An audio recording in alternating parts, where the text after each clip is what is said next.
ओम नीलांजनं समाभासं रविपुत्रं यमाग्रजं छायामार्तण्ड संभूतं तं नमामि शनिश्चरम्। ब्रह्मा मुरारिस्त्रिपुरान्तकारी भानु शशि भूमि सुतो बुधश्च गुरुश्च शुक्र शनि राहु केतव सर्वे ग्रहा शान्तिकरा भवन्तु। सर्वे ग्रहा शान्तिकरा भवन्तु। क्रूराग्रह शांतिकरा भवन्तु। नमस्कार, स्वागत है आपका आचार्य वाणी में। मैं आचार्य डॉक्टर विक्रमादित्य आपके साथ हूँ और आज का विषय हमारा है शनि का परिवर्तन। शनि महाराज आपकी राशि के दृष्टिकोण से बुद्धि में जा रहे हैं और बुद्धि जो है इस संसार में इस मानव को जो दी गई है, इसके अलावा किसी को नहीं दी गई उस बुद्धि को। पंचम भाव बुद्धि का भाव है, ज्ञान का भाव है, विद्या का भाव है। पंचम भाव संतान का भाव है।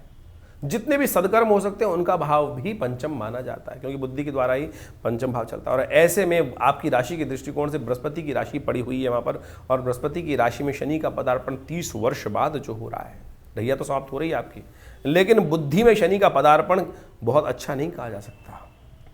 और ऐसे में शनि के जो पदार्पण वहाँ जिस राशि में हो रहा है, वृश्चिक के दृष्टिकोण से, राशि के दृष्टिकोण से हम बात करें तो आपके लिए खास तौर पर यह समय विशेष तौर पर ध्यान रखने वाला रहेगा। देखिए, शनि का में बृहस्पति में शनि बृहस्पति का संबंध बहुत अच्छा नहीं माना जाता। दशाओं में कहा जाता है, ज्योतिष जब सीखी जाती है तो बृहस्पति में शनि आए, शनि में बृहस्पति आए तो कभी अच्छा नहीं होता। और ऐसे में शनि महाराज जो हैं वो बृहस्पति की राशि में प्रवेश करने का योग जो बना रहे हैं, वो विशेष तौर पर आपके लिए बहुत सावधानी का है। अगर आपने सावधानी कर ली, आपने सरलता अपना ली, इसका मूल समझें। कहा जाता है कि बृहस्पति महाराज के पास शनि महाराज एक बार गए और उन्होंने महाराज हाथ जोड़कर कहा कि महाराज मैं आपका शिष्यत्व स्वीकार लेना चाहता हूँ, आप मेरे गुरु बन जाएं।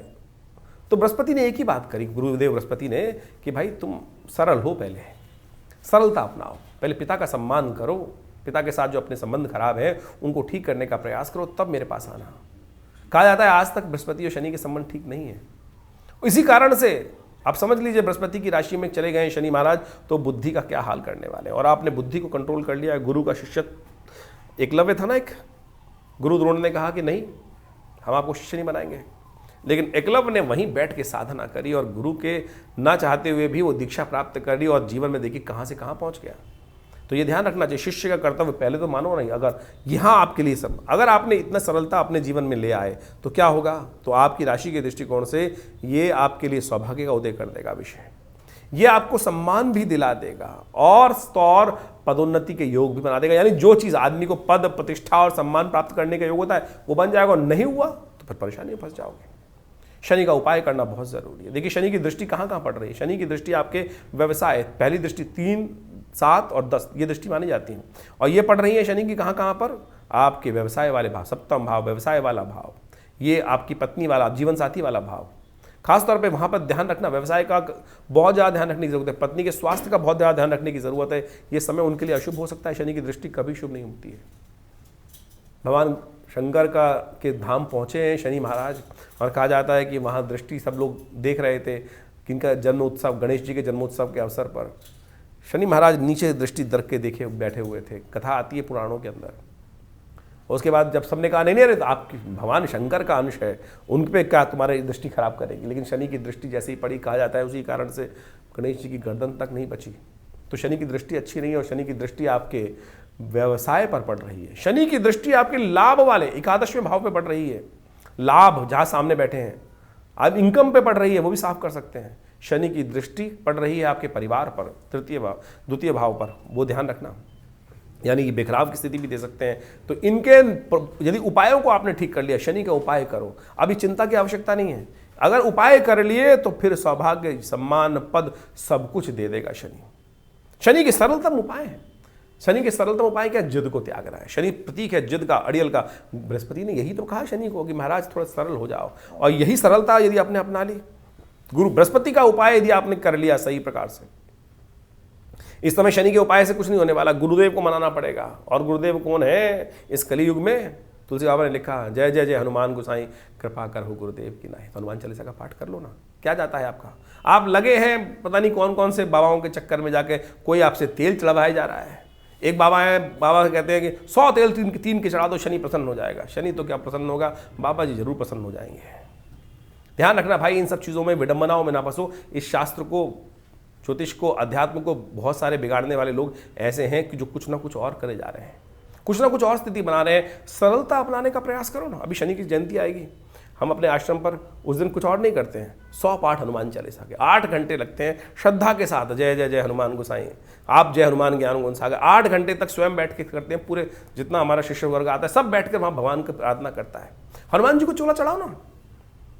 इस कलिकाल में और देवता चित्तन धरे हनुमत से ही सर्व सुख करेंगे। और आपकी राशि के दृष्टिकोण से तो ये जो हनुमान जी ही आपके इष्ट हैं, तो फिर क्यों भाग रहे हो इधर उधर? ध्यान रखो, छोटे छोटे उपाय। शनि का स्तोत्र पाठ, ज्ञान के अनुसार चलने का प्रयास करो। ज्ञान का बल्ब शनि बुझाने को तैयार है, बस ये ध्यान रखना। यदि ये समझ लिया तो ठीक कर लोगे। देखिए, सबसे पहले हमें समझने की आवश्यकता यह है शनि और बृहस्पति का संबंध क्या है। शनि सूर्य पुत्र है और सूर्य देवताओं में सबसे श्रेष्ठ माने जाते हैं, साक्षात नारायण के अवतार माने जाते हैं। वहीं बृहस्पति जो है देवगुरु माने जाते हैं। कहा जाता है शास्त्र के दृष्टिकोण से अनेक कथाओं के माध्यम से इन संबंधों को समझने में। वैसे ज्योतिष के दृष्टिकोण से शनि और बृहस्पति का संबंध आपस में बहुत अच्छा नहीं। कारण क्या है? कारण यह है कि एक बार शनि महाराज जो बड़े कठोर हैं, वो हैं तो आध्यात्मिक, साक्षात देवता ही माने जाते हैं। बहुत सारे लोग उनको संज्ञा दे देते हैं कि राक्षस, अरे साक्षात देव हैं शनि महाराज, न्याय अधिकारी हैं, न्याय के अनुसार से कार्य करने वाले हैं, दंडाधिकारी हैं। तो आप समझें कि शनि को इस प्रकार से भाव करना क्रूर ग्रह माने जाते हैं और उनकी तुलना पाप ग्रह के अंतर्गत की जाती है। यानी ज्योतिष के दृष्टिकोण से जो विशेष तौर पर ग्रहों के अनुसार से प्रभाव है, उनका प्रवृत्ति है, उसके अनुसार से उनकी संज्ञा दी गई है। तो शनि महाराज जो हैं वो दंडाधिकारी हैं और कहा जाता है भगवान सूर्य के पुत्र हैं। उसके अनुसार से एक बार बृहस्पति महाराज के घर गए और बृहस्पति वो चाहते थे कि बृहस्पति उनके शिष्य बन जाए, बृहस्पति के शिष्य को प्राप्त हो, जिससे उनका ज्ञान वर्धन हो। लेकिन क्योंकि शनि महाराज की उनके पिता सूर्य के साथ बहुत अच्छी बनती नहीं है, कहा जाता है कि आपस में जो बहुत संबंध मधुर नहीं है, इसी कारण से बृहस्पति महाराज ने उनकी कठोरता को कम करने की बात कही। और जब तक ये बात ना हो कि आपस में संबंध ठीक ना हो, तब तक शिष्यत्व तो उनका स्वीकार मना कर दिया कि हम आपको शिष्य की दीक्षा नहीं देंगे। तो कहा जाता है इसी कारण से शनि और बृहस्पति की आपस में रुष्टता हुई। और जब भी ग्रहों के अनुसार से शनि इस हीन भाव को मन में लेकर हमेशा रहे, और इसी कारण से शनि और बृहस्पति का संबंध कभी अच्छा नहीं माना जाता। और शास्त्र के अनुसार से जब भी शनि महाराज की बृहस्पति की राशि में आते हैं तो कभी शुभ प्रभाव नहीं देते। दशाओं में आप समझे कि सूत्र कहा गया है कि बृहस्पति में शनि, शनि में बृहस्पति कभी अच्छा प्रभाव नहीं देता। खास तौर पर बृहस्पति की दशा में शनि का अंतर तो बहुत ही अनिष्टकारी माना जाता है। उसी प्रकार से जब भी बृहस्पति की राशियों में शनि महाराज आते हैं तो उनका शुभ प्रभाव नहीं होता है। तो इसके अनुसार से ज्योतिष के दृष्टिकोण से बहुत सारी बातें समझी जाती हैं। महाराज विक्रमादित्य के संबंध में भी एक अद्भुत कथा शास्त्र में आती है। उनके न्याय की पूरे विश्व में डंका बजता था, विभिन्न प्रकार की वैतालिक सिद्धियां भी उनके पास प्राप्त थी और न्याय तो विश्व में उनका प्रसिद्ध ही था। कहा जाता है कि एक बार शनि और बृहस्पति उनके राज्य में एक उनकी परीक्षा लेने उपस्थित हुए और जब महाराज ने न्याय किया तो उन्होंने बताया, जब सामने उपस्थित भी हुए शनि की, महाराज मैं शनि हूँ, तो महाराज ने अपने न्याय में कोई कुसंगति नहीं रखी। महाराज विक्रमादित्य ने सही रूप से न्याय किया। शनि महाराज ने उनकी परीक्षा लेते हुए कहा कि महाराज आपने आज मेरे खिलाफ जाकर न्याय दिया है, तो जब मेरा समय आएगा तब मैं आपको बताऊंगा कि किसका प्रभाव क्या होगा। जब महाराज विक्रमादित्य की शनि की महादशा शुरू हुई, शनि का अशुभ प्रभाव शुरू हुआ, तो उनके राज ज्योतिषियों ने कहा कि महाराज आपका शनि खराब आने वाला है, तो ऐसे में आपको सावधान हो जाना चाहिए। और कहा जाता है कि जब राजा की कोई शनि की कोई भी ग्रह की अशुभ दशा होती है तो उसका पूरा प्रभाव उसके राज्य पर भी पड़ता है। तो महाराज ने कहा कि मैं कुछ दिन विश्राम ले लेता हूँ, संन्यास में चला जाता हूँ, क्योंकि मेरे कारण से मेरी प्रजा का कोई अहित ना हो। तो अपने साथ जाते जाते कुछ काशापण ले गए थे। एक जगह छोले खाने के लिए, कहा जाता है चने खाने के लिए, उन्होंने कुछ काशापण वहाँ उस दुकानदार को दिए। वो काशापण भी कोयले के बन गए, महाराज को बर्तन मांजने पड़े। आप समझें ये स्थिति है कि जब शनि खराब आता है तो विशेष तौर पर किस प्रकार का जीवन में प्रभाव उत्पन्न होता है। तो हमें आप समझें कि हमें शनि के यथाउचित प्रभाव से आपके जीवन में जो शनि का प्रभाव समझते हुए कि आपकी राशि के अनुसार से किस प्रकार का प्रभाव रहा है, उसके अनुसार से उनके उपाय भी करने का प्रयास करना चाहिए। शनि के अनेक उपाय दिव्य शास्त्र में वर्णित हैं, अनेक मंत्र शास्त्र में उपस्थित हैं। वेद के अनुसार से शनि का एक मंत्र है जो रुद्र अष्टाध्यायी में आया है, शन्नो देवी रविष्ट्रयापो भवन्तु पीतये शन्नो रविष्ट्रवन्तुनः। इस मंत्र का वैदिक मंत्र, शनि का ये वैदिक मंत्र है, इसका यथाउचित भाव से जप करना चाहिए। शनि का तंत्रोक्त बीज मंत्र है ओम प्रांग प्रींग प्रोंग से शनिश्चराय नमः। बहुत सारे लोग बात करते हैं कि बात भाव पूछने का प्रयास करते हैं, कितना जपे महाराज। देखिए, वैसे तो तुलसी बाबा ने कहा एक घड़ी आधी से पुनियाद तुलसी संगत साध की हरे कोट अपराध, लेकिन उस भाव से कि जब मनसा वाचक तीनों रूप से एक होकर, यानी अपनी श्रुति को एक बनाकर उस परमात्म तत्व में जाकर लक्ष्य सिद्धि के लिए मन वचन और कर्म तीनों को एक कर कर उस श्रद्धा भाव से 1 सेकंड के लिए भी वो मंत्र जप करेंगे तो उसका प्रभाव हो जाएगा। लेकिन वो 1 सेकंड, 1 क्षण, 1 पल कैसे प्राप्त होगा, वो प्राप्त करने के लिए भी तो समय चाहिए, इतना ध्यान चाहिए, इतना विश्वास चाहिए, इतना अभ्यास चाहिए। वो हो नहीं पाता है। तो इसीलिए कहा गया कि जो 1.25 लाख जप करो, 5 लाख जप करो, 10 लाख जप करो। वैसे शनि की संख्या जो है, जब अशुभ प्रभाव चल रहा हो महादशा में, तो 19 लाख मंत्र जप करने की शास्त्र में प्रमाणित बात की गई है। तो इतना मंत्र जप करने से ही उसका नेगेटिव प्रभाव, इस कलिकाल में तो मंत्र जप की संख्या कई गुना अधिक बढ़ा दी गई है, तो उसको जप करना चाहिए, तब जाकर उसका प्रभाव, नेगेटिव प्रभाव दूर होता है। तो आप जितना हो सके चलते फिरते उठते बैठते किसी भाव में इन शनि के मंत्रों का जप करें। शनि को मनाने के विभिन्न उपाय शास्त्र में वर्णित हैं, वो सब उपाय हम आपके समक्ष रख रहे हैं, आपकी राशि के अनुसार से बता रहे हैं। लेकिन फिर भी शास्त्र में अनेक जो उपाय बताए गए हैं उनको भी हमें समझना चाहिए। उन उपायों के अनुसार से यदि कार्य करेंगे तो जीवन में बहुत सारे कष्टों को दूर कर सकते हैं। शनि को मनाने के लिए हमने अनेक शास्त्रों का अध्ययन किया, बहुत सारी चीज़ों को निकाल के प्रयास किया। में सबसे श्रेष्ठ है शनि स्तोत्र, हनुमान चालीसा, सुंदरकांड का पाठ, हनुमान जी को चूल्हा चढ़ाना, शनि के मंत्र का जप करना। दशरथ कृत शनि स्तोत्र तो अपने आप में अद्भुत ही है। वो दशरथ कृत शनि स्तोत्र किस प्रकार से पाठ किया जाता है उसको हम करके दिखा देते हैं आपको। कहा जाता है कि महाराज दशरथ जो हैं वो देवासुर संग्राम में जब जा रहे थे तो रास्ते में शनि के दर्शन हुए, और उस समय उन्होंने शनि के दर्शन का लाभ लेते हुए, क्या होता है आमतौर पर जब शनि महाराज कहीं रास्ते में किसी के पड़ते हैं तो कुछ रास्ते में क्या होता है, लोग रास्ता बदल देते हैं। लेकिन महाराज दशरथ ने उस वक्त महाराज शनि की प्रार्थना करी, और दशरथ कृत शनि स्तोत्र शास्त्र में वर्णित है। यदि उसका नित्य प्रति आप एक बार भी पाठ कर लेंगे, यह हमने अपने अनुभव से देखा कि यदि एक बार भी उसका पाठ कर लिया जाएगा तो कैसे भी शनि की महादशा का अशुभ प्रभाव हो वो जीवन से दूर हो जाता है। शनि स्तोत्र इस प्रकार से है, ओम नमः कृष्णाय नीलाय क्षितिगंध निभाय च नमः कालाग्निरूपाय कृतांताय च वै नमः नमो निर्मांस देहाय दीर्घमश्रुजटाय च नमो विशाल नेत्राय शुष्कोधर भयाकृते नमः पुष्कल गात्राय स्थूल रोमणे अथ वै नमः नमो दीर्घाय शुष्काय कालं दृष्ट नमोस्तुते नमस्ते कोडर आक्षाय दुर्निरीक्षाय वै नमः नमः घोराय रौद्राय भीषणाय कपालिने नमस्ते सर्वभक्षाय बलिमुख नमोस्तुते सूर्यपुत्र नमस्तेस्तु भास्करे भयदाय च अधोदृष्टे नमस्तेस्तु संवर्तक नमोस्तुते नमो मंदगते तुभ्यं निरस्तंशाय नमोस्तुते तपसा दग्धदेहाय नित्यं योगरताय च नमो नित्यं सुदार्ताय अतृप्ताय च वै नमः ज्ञानचक्षु नमस्तेस्तु कश्यपात्मजसूनवे तुष्टो ददासि वैराज्यं हृष्टो हरसि तच्छणात् देवासुर मनुष्याश्च सिद्धि विद्याधरोरगा त्वया विलोकिता सर्वे नाशं यान्ति समूलतः प्रसादा कुरु मे देव वराहोऽहम् उपागता एवं अस्तु तदा सरिग्रह राजो महाबलः। तो ये शनि स्तोत्र है। इसका नित्य प्रति यदि एक बार पाठ भी कर लें, श्रवण भी कर लें, तब भी शनि की कब दशा आई खराब, शनि का गोचर खराब हुआ, कब आपके जीवन में कौन सी शनि की महादशा इत्यादि जो भी आ रही गोचर इत्यादि ढैया इत्यादि, उन सब का प्रभाव जो है वो नेगेटिव प्रभाव जो है वो दूर हो जाता है। ये शनि का आशीर्वाद है स्वयं महाराज दशरथ को। तो आप इसको सुंदर रूप से नित्य प्रति एक बार कम से कम पाठ श्रवण कर लें या नित्य प्रति एक बार पाठ कर लें। हमारा ऐसा अनुभव है कि बिल्कुल इससे बढ़िया कोई और उपाय शास्त्र में नहीं है। सीधा साधा एक उपाय, ज़्यादा से ज़्यादा 2 मिनट 3 मिनट का पाठ है, और एक बार यदि आप पाठ याद भी कर लेंगे तो इसका अद्भुत प्रभाव आपकी शनि की पूरी 7.5 हो, चाहे ढैया हो या शनि का नेगेटिव प्रभाव हो, उसको बिल्कुल रक्षा करने के योग बन जाएंगे। शनि ग्रह को मनाने के लिए शास्त्र में अनेक उपाय बताए गए हैं। जैसा भी आपने आपको अभी शनि स्तोत्र सुनाया, हनुमान जी के बारे में बताया। तो इसी प्रकार से शनि को मनाने के लिए आपकी राशि के अनुसार से जो विभिन्न उपाय हैं वो आपको समय समय पर करते रहना चाहिए। सबसे श्रेष्ठ उपाय आपको मैं एक बताएं कि आप ये काम कर सकते हैं। छोटे छोटे उपाय हैं।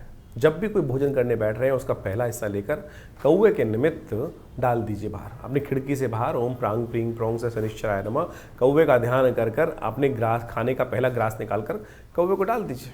यह नित्यप्रति अभ्यास करने से कोई नुकसान नहीं होता आपका और आपके लिए कष्ट निवारण करने का सुंदर रास्ता बन जाएगा। हो सके तो शनि के बीज मंत्र जैसे हमने आपको बताया था, ओम प्रांग प्रींग प्रोंग से शनिश्चराय में इसका स्तवन कर लीजिए। एक और प्रयोग हम बताते हैं आपको। हनुमान जी का विशेष तौर पर शनि के साथ संबंध रहता है, तो हमने एक बहुत अद्भुत दिव्य प्रयोग निकाला। हनुमान जी के बीज मंत्र को शनि के बीज मंत्र से संपुट युक्त करने के उपरांत यज्ञ करें और उसका जब भी कर लें तो बहुत अच्छा रहेगा। जैसे ओम हंग हनुमतये नमः, ओम प्रांग प्रींग प्रोंग से शनिश्चराय नमः, ओम हंग हनुमतये नमः, ये एक हुआ।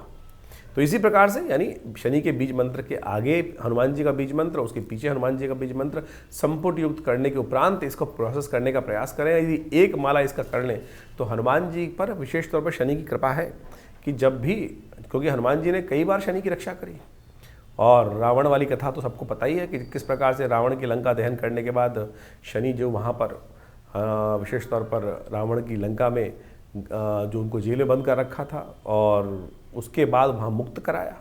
तो इस प्रकार से तो इसी जब शनि ने हनुमान जी को आशीर्वाद दिया तो उसके बाद से कहा जाता है कि जब भी हनुमान जी के भक्त पर शनि कभी अपना दुष्प्रभाव नहीं दिखाते। दिल्ली के पास एक कोकिला वन क्षेत्र है, वहाँ पर एक विशेष मंदिर है।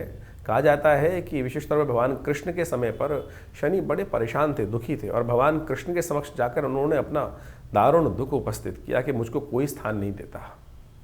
तब भगवान कृष्ण ने अपने ब्रज क्षेत्र के अंदर कोकिला वन क्षेत्र में शनि को वहाँ स्थापित किया है। कहा जाता है कि शनि के वहाँ दर्शन कर कर, शनि की वहाँ पूजा कर कर, शनि के पर वहाँ तेल चढ़ाकर जो भी जीवन में शनि के कष्ट हो रहे हैं उनसे निवृत्ति का सुंदर मार्ग बन जाता है।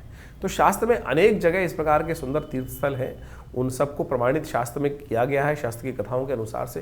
तो अनेक अनेक उपाय शास्त्र में वर्णित हैं। आप उन सब उपायों को करके बहुत सारे कष्टों को दूर कर सकते हैं। हनुमान चालीसा का पाठ तो नित्यप्रति चलते फिरते उठते बैठते करेंगे तो शनि के जो विशेष नेगेटिव प्रभाव हैं उनसे आपके जीवन के कष्ट दूर होने के योग बन जाएंगे। काली गाय को भोजन कराना, काली उड़द का दान करना, साबुत वाली काली उड़द है उसका दान करना, एक कटोरी लेकर दान कर दीजिए। तेल का दान करना छाया पात्र में। और एक बात और ध्यान रखें, दान किसको किया जाए।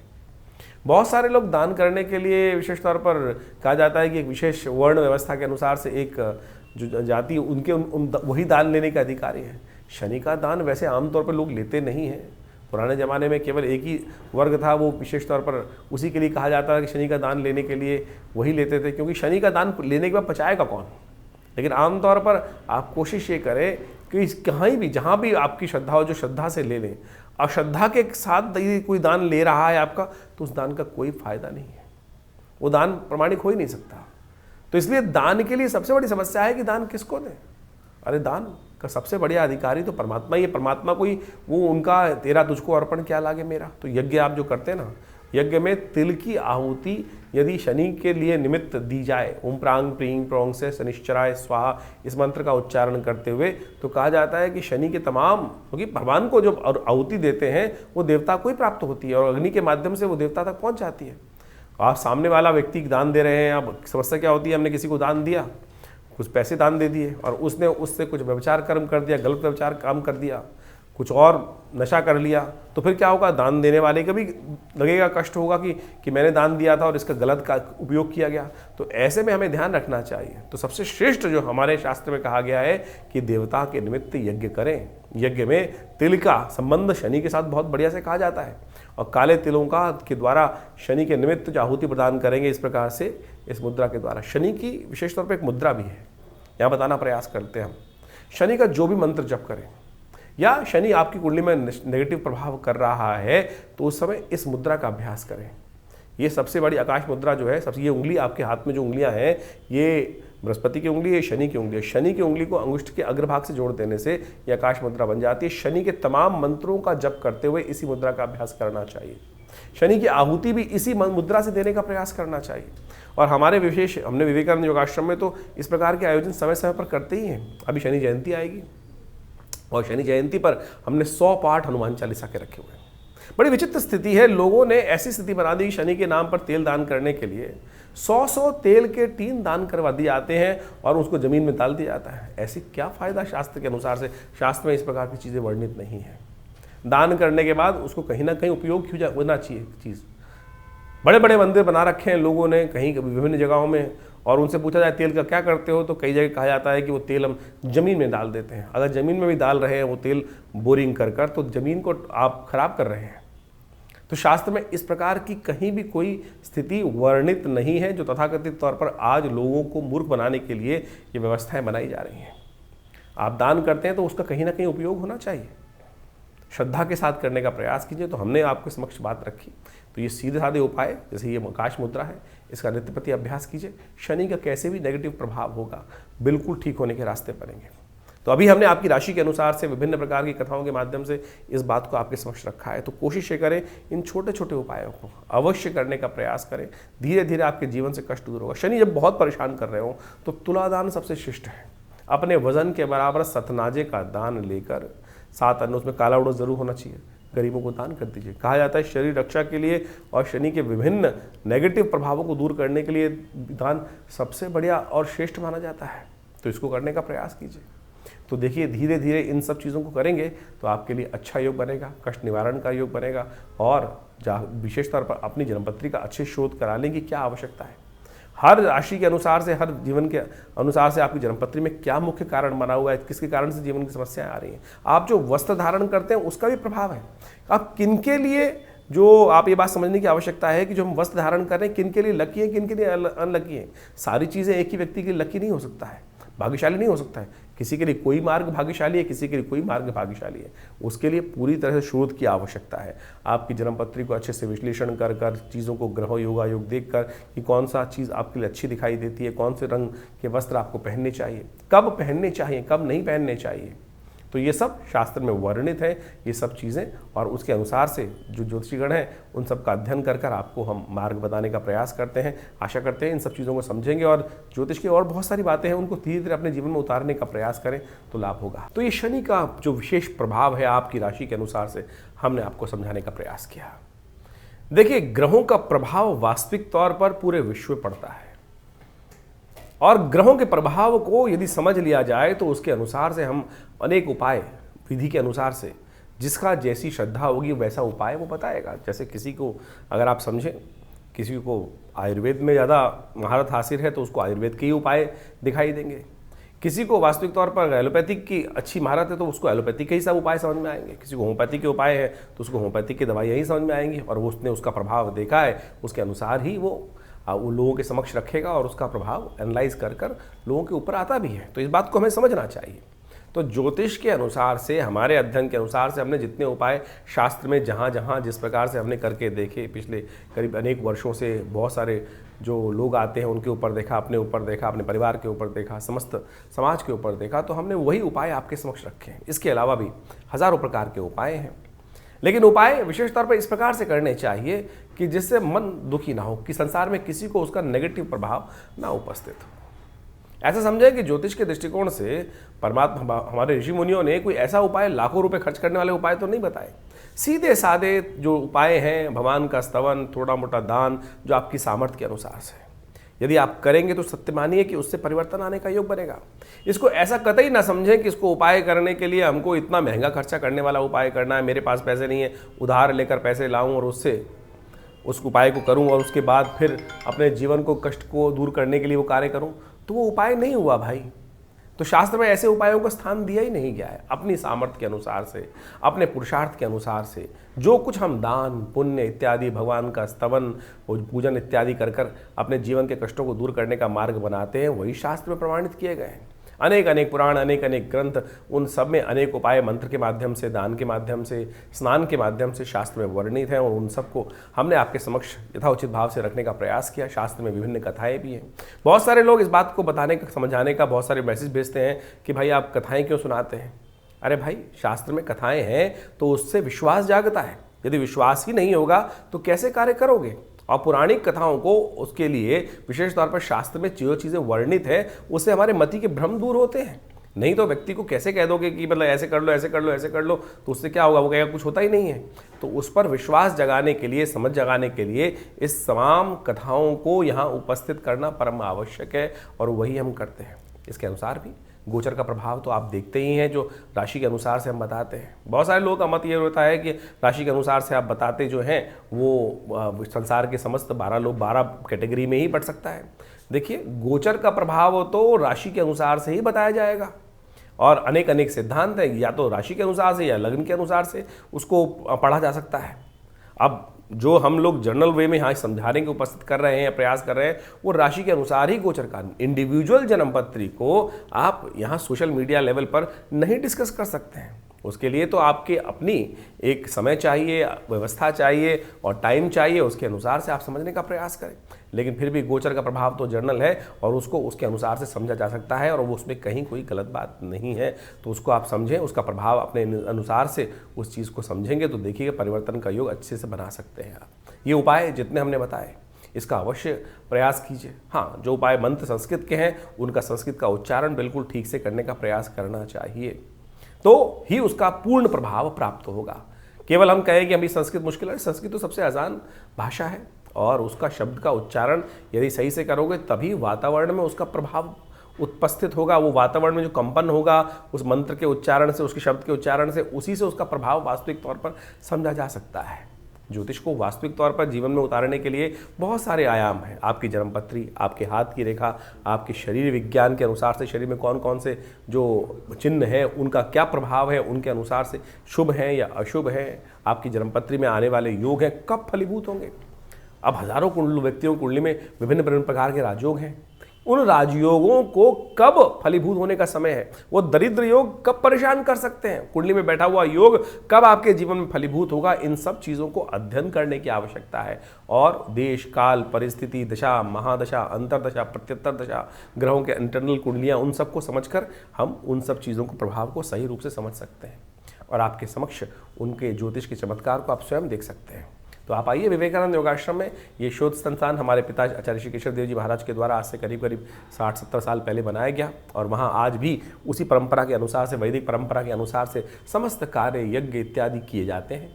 आश्रम में बहुत बड़ी गौशाला है, साथ में माँ भगवती का बहुत दिव्य मंदिर है, जो मूर्ति 1947 में 1947 में मुल्तान पाकिस्तान से एक व्यक्ति लेकर आया, और आज वो दिव्य प्रतिमा माँ भगवती दुर्गा शेरावाली की प्रतिमा आश्रम में प्रतिष्ठित है। चमत्कारिक प्रतिमा है।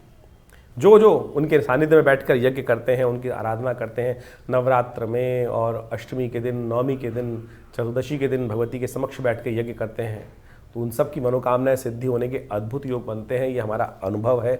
जैसी भी जीवन के कष्टों से दूर होने का रास्ता प्रशस्त हो जाता है। तो आप आइए विवेकानंद योगाश्रम में अपने निजी जो भी विचार विमर्श करने के लिए, उस संबंध में भी आश्रम पर आकर आप संबंध स्थापित कर सकते हैं। हमारी वेबसाइट है acharyvikramaditya.com, आचार्यवाणी चैनल है, और दिल्ली में एक बहुत बड़ा योग प्राकृतिक चिकित्सा आयुर्वेद का हॉस्पिटल भी है, और वहाँ पर पूरा अभी हम बहुत जल्दी ही एलोपैथिक हॉस्पिटल का भी निर्माण करने जा रहे हैं। आप सबके सहयोग से इन समस्त भारतीय पराविद्याओं का शोध कर बहुत सारे संस्थान में बहुत सारी करीब 50 से ऊपर विभिन्न पुस्तकें आश्रम के द्वारा प्रकाशित की गई हैं। मुद्राओं के द्वारा कैसे विभिन्न रोग ठीक कर सकते हैं, हमने इस कार्यक्रम में आपको मुद्रा भी बताई कि शनि की मुद्रा, शनि के नेगेटिव प्रभाव को ठीक करने के लिए कौन सी मुद्रा आपको कर लेनी चाहिए। तो इस प्रकार के तमाम जो भी कार्य हैं आश्रम के द्वारा किए जा रहे हैं, बहुत सारे संस्थान कार्य किए जा रहे हैं। आप भी हर रविवार को यज्ञ में आ सकते हैं। सुबह 8 बजे से लेकर 10 बजे तक ये यज्ञ का कार्यक्रम होता है, भंडारा होता है। आपने नाम से ही भंडारा कराना चाहते हैं तो उसके लिए भी आश्रम में विभिन्न कार्यों में सहयोग कर सकते हैं। गौ सेवा इत्यादि में अपनी सहयोग देना चाहते हैं तो उसके लिए भी आश्रम के नंबर्स हैं, उनमें भी अपना सहयोग आप देना चाहें तो बिल्कुल बहुत सुंदर तरीके से उसकी व्यवस्था है आश्रम में। तो आप आइए, विवेकानंद योगाश्रम दिल्ली में स्वागत है। धन्यवाद, नमस्कार।